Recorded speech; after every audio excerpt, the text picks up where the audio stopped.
নমস্কার, আমি মীনাক্ষী হাজি। দিনের শেষে গুরুত্বপূর্ণ খবর নিয়ে সকলকে নিয়ে মিলে মিশে চলতে হবে। মুখ্যমন্ত্রী ডাক্তার মানিক সাহা রাজ্যবাসীর প্রতি রাখলেন এই বার্তা।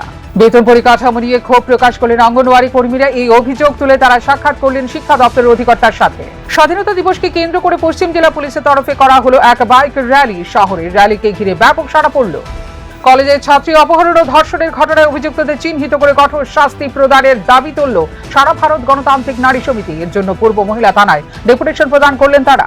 নিত্য প্রয়োজনীয় জিনিস মূল্যবৃদ্ধি, বর্ধিত বিদ্যুৎ বিল সহ বিভিন্ন ইস্যু নিয়ে গণ অবস্থান করল ত্রিপুরা প্রদেশ অসংগঠিত শ্রমিক কংগ্রেস। জহর ব্রিজের পাশে হলো তাদের এই সমাবেশ।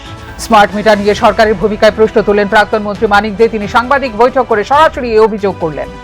আশঙ্কা বাস্তবে পরিণত হলো। মরণ ফাঁদের সেতুতে পা গলিয়ে আহত হলেন 60 বছরের এক বৃদ্ধ। ঘটনা মেলাঘরের তেল কাজলায়।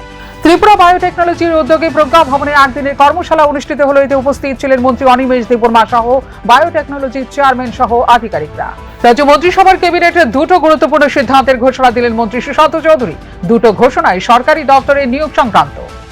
বুধবার রাজ্যে এলেন কমনওয়েলথ গেমসে জুডোতে স্বর্ণপদক জয়ী অস্মিতা দে। তাকে আগরতলা বিমানবন্দরে অভ্যর্থনা জানালেন ক্রীড়ামন্ত্রী টিঙ্কু রায়। সঙ্গে ছিলেন অন্যান্যরা। দিনের শেষে গুরুত্বপূর্ণ খবর এই পর্যন্তই।